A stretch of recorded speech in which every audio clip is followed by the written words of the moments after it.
안녕하세요. 주식 연구하는 카이스트생 카이스탁입니다. 오늘은 이제 푸드나무 모멘텀적 분석이라 완전 1급 비밀이고 사람들이 가장 궁금해하는 적정 주가 어떻게 할까? 저는 어떻게 할까에 대해서 말씀드릴게요. 오늘 거는 이제 구독자분들은 꼭꼭 끝까지 다 들으시고 보는 종목이 적정한지 한번 판단을 해보세요. 자, 일단 푸드나무 저번에 차트적 관점 정리한 게 푸드나무 고점에서 완감, 근데 물량 테스트 편당 3배 X 그리고 세력 이탈 X 이렇게 있고, 결론적으로는 세력 이탈 없어서 다시 상승 예상 이렇게입니다. 오늘 이제 푸드나무 차트를 보면 오늘 꿈틀 했습니다. 보면 오늘 27%까지 찍고 내려왔는데 이 자리에서 이렇게 윗꼬리를 달았다? 이건 안 봐도 뻔합니다. 아직 분봉 보지도 않았는데 안 봐도 기울기가 가파를 거라는 게 벌써 보입니다. 왜냐? 이 자리에서는 물량 테스트 할 거 말곤 없기 때문입니다. 이제 분봉 봐봅시다. 역시나 가파릅니다. 늘 말씀드리지만 이런 거 뭐라고 했죠? 네, 세력이 이제 물량 테스트 하는 거라고 말씀드렸습니다.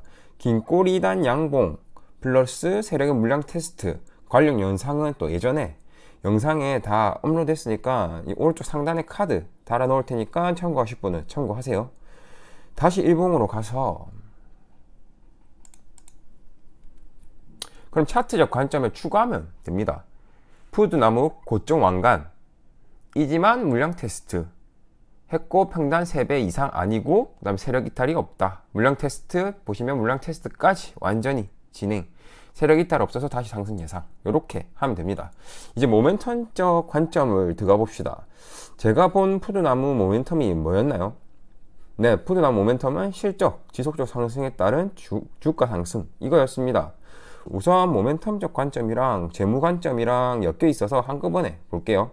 푸드나무 모멘텀 실적 지속적 상승에 따른 주가 상승 이렇게.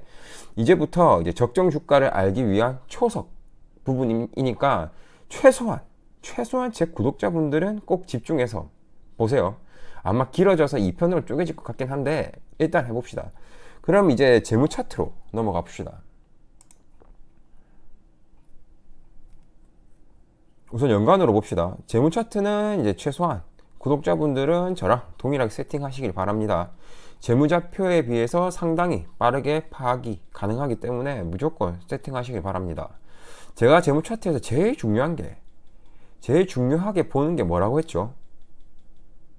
네, 당기순이익 영업이익이 아니라 이 매출액이라고 했습니다.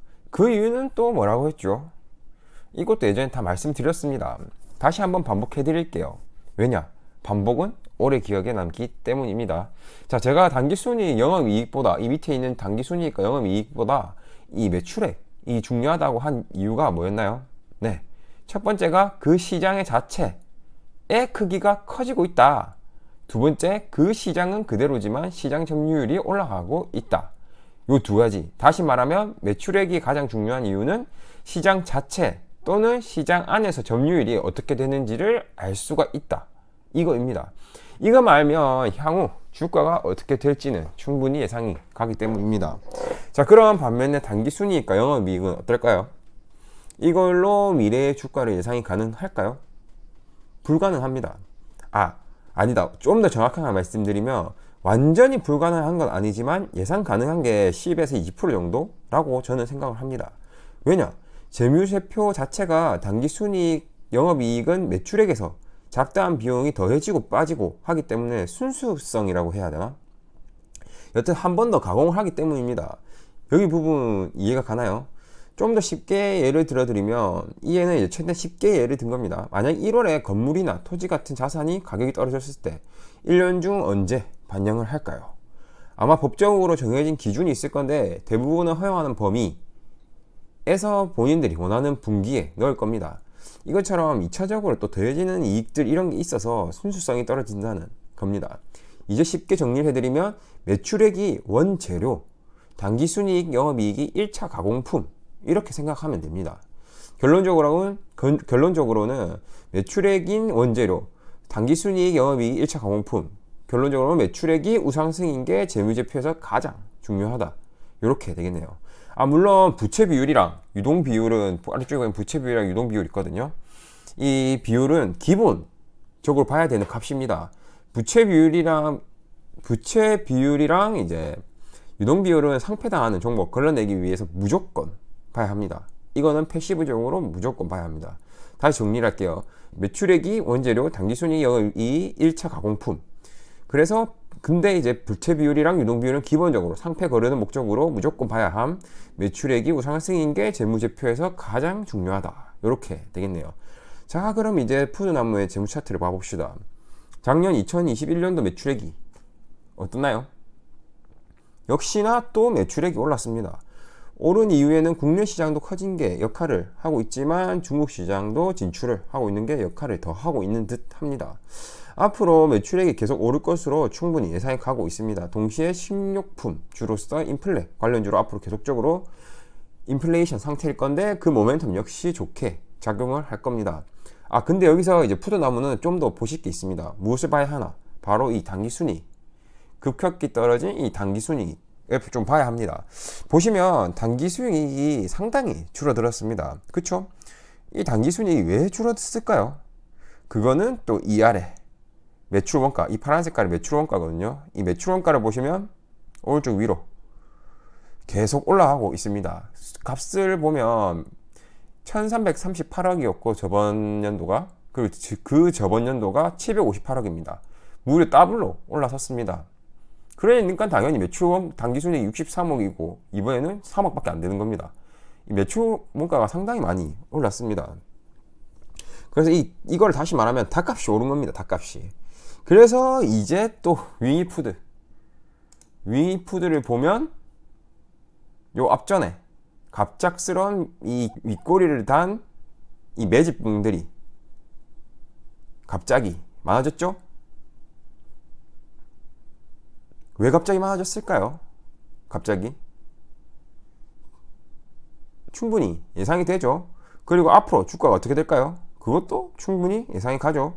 윙이푸드는 또 다음 차례일 때 또 설명드리고 다시 푸드나무로 돌아와서 여기까지 또 한번 정리를 하면 매출 원가가 이 매출 바꿀게요. 다시